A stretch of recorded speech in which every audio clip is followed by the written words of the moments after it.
Brought to you by खाता book. मैं बाद में दे दूं? देखिए, अब इनका शर्माने का दवा तो कोई है नहीं, लेकिन उधार वापस लाने का फार्मूला है। क्या?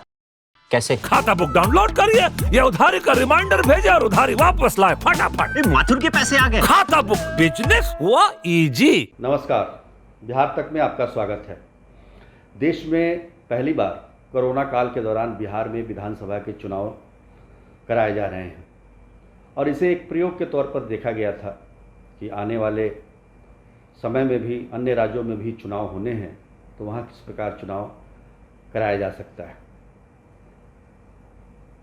चुनाव घोषणा से पहले तमाम तरह की बातें होती थी कि ये चुनाव आम चुनाव से अलग होगा, जो आमतौर पर पहले चुनाव हुआ करते थे जिसमें बड़ी बड़ी रैलियां, महारैला, रोड शो, ये तमाम चीज़ें इस बार नहीं होंगी। चुनाव आयोग की तरफ से गाइडलाइन भी जारी किए गए कि एक जगह पर कितने लोग से उम्मीदवार बात कर सकते हैं, कितने लोगों के साथ वो डोर टू डोर कैंपेनिंग कर सकते हैं, अगर रैली भी करनी है तो कितने लोग उसमें होंगे, क्योंकि वो जगह के हिसाब से तय होनी थी। उसके लिए सारे जिलाधिकारियों को रैली वाले स्थान को ढूंढने का निर्देश भी दिया गया था। ये तमाम तरह के निर्देश जारी किए गए थे चुनाव आयोग के द्वारा। लेकिन चुनाव घोषणा के बाद, टिकट के बंटवारे के बाद, उम्मीदवारों के चयन के बाद जो स्थिति आज देखने को मिल रही है वो चौंकाने वाली है। ऐसा देखने से कहीं से भी नहीं लगता है कि चुनाव आयोग के किसी गाइडलाइन का लोग पालन कर रहे हैं। सबसे पहले तो यही कहा गया कि इस बार नामांकन भरने के लिए ऑनलाइन व्यवस्था है और भीड़ भाड़ ले जाने की ज़रूरत नहीं है, लेकिन ये सब कुछ दिखा हमें। शुरुआत में नेताओं ने कुछ वर्चुअल रैली की, लेकिन नेता जब तक जनता को देख न ले तो उनका पेट भरता नहीं है।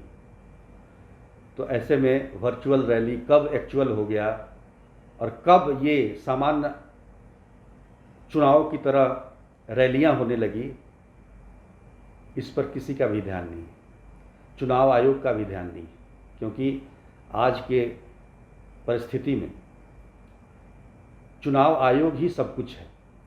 चुनाव आयोग चुनाव करा रहा है, सारा एडमिनिस्ट्रेशन सब कुछ चुनाव आयोग के हाथ में है। बावजूद इसके चुनाव आयोग मौन है। ताबड़तोड़ रैलियां हो रही हैं। मुख्यमंत्री नीतीश कुमार दिन भर में 4-5 रैली करते हैं तो प्रतिपक्ष के नेता तेजस्वी यादव 8 से 10 रैलियां कर देते हैं। और आप जब उन रैलियों की भीड़ को देखेंगे तो आपको पता चलेगा कि उसमें किसी तरह के गाइडलाइन का इस्तेमाल नहीं किया जा रहा है। कोई सोशल डिस्टेंसिंग नहीं है, कोई मास्क नहीं लगाता है। नेताओं को क्या है, नेताओं को अपने का बचाव करना है, लेकिन जनता का क्या, जनता को कौन समझाएगा। किसी नेता ने अपने रैली के दौरान कोरोना से बचने के लिए उपायों का पालन करने के बारे में कोई हिदायत नहीं देता है, भाषण में 2 लाइन नहीं बोलता है। अगर कल कोई स्थिति गंभीर होती है तो उसके लिए जिम्मेदार कौन होगा, सवाल ये भी है। क्योंकि जिस प्रकार की भीड़ रैलियों में आ रही है उससे तो लगता ही नहीं है कि ये कोरोना काल में कोई चुनाव हो रहा है। हम लगातार इस विषय को उठा रहे हैं। बिहार में चुनाव है, लेकिन बहुत सारे लोग इस बात से भी खफा हैं कि रैलियों में इतनी भीड़ हो रही है, उसको कोई कुछ नहीं बोलता। लेकिन दुर्गा पूजा का पंडाल नहीं बनाने दिया गया, तमाम तरह की बंदिशें हम लोगों को लगाई जाती है, लेकिन नेताओं के ऊपर कोई बंदिश नहीं है। आखिर ये बंदिश लगाएगा कौन? चुनाव आयोग के हाथ में पूरी कमान है। चुनाव आयोग इसको कड़ाई से लागू कर सकता है, क्योंकि स्थिति गंभीर होने वाली है, इसमें कोई दो राय नहीं है। बिहार की बात करें तो बिहार में कोरोना की स्थिति काफ़ी कंट्रोल हो गई थी और रिकवरी रेट भी देश में सबसे अव्वल है। लेकिन अब उस रिकवरी रेट में धीरे धीरे कमी आनी शुरू हो गई है, यानी कि कोरोना इन रैलियों के जरिए अपना कमाल दिखाने में लग चुका है। और आज हम आपसे बात कर रहे हैं, लेकिन स्थिति 10 दिन बाद 15 दिन बाद काफ़ी भयावह हो सकती है। बिहार सरकार का हेल्थ डिपार्टमेंट इसको लेकर काफ़ी चिंतित भी है, लेकिन वो किसको कहे, किसको रोके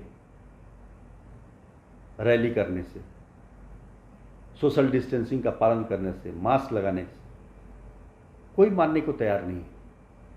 और स्थिति गंभीर हो जाएगी तो फिर इसके लिए जिम्मेदारी तय करनी जिम्मेदार सीधे तौर पर स्वास्थ्य विभाग या बिहार सरकार को लिया जाएगा।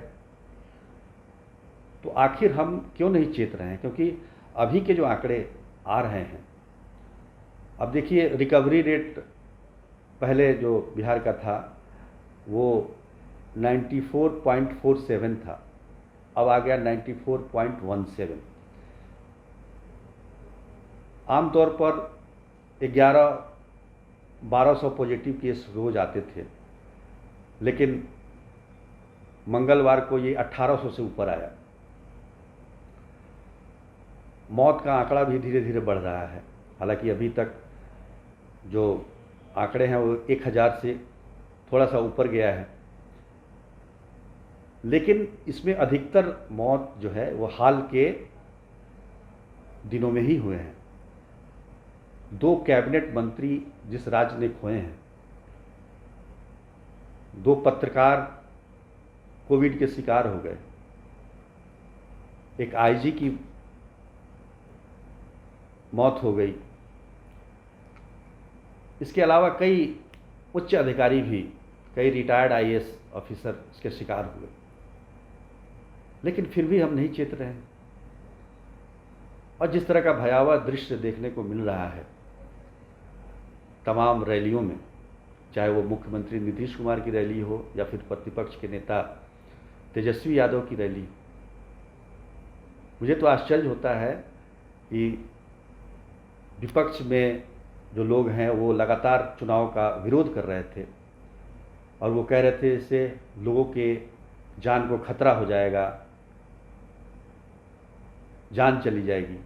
लेकिन उनकी रैलियों में जिस तरह से कोरोना गाइडलाइन की धज्जियां उड़ाई जा रही हैं, उस पर वो एक लाइन भी नहीं बोलते हैं। उनको बोलना चाहिए, कम से कम सभी नेताओं को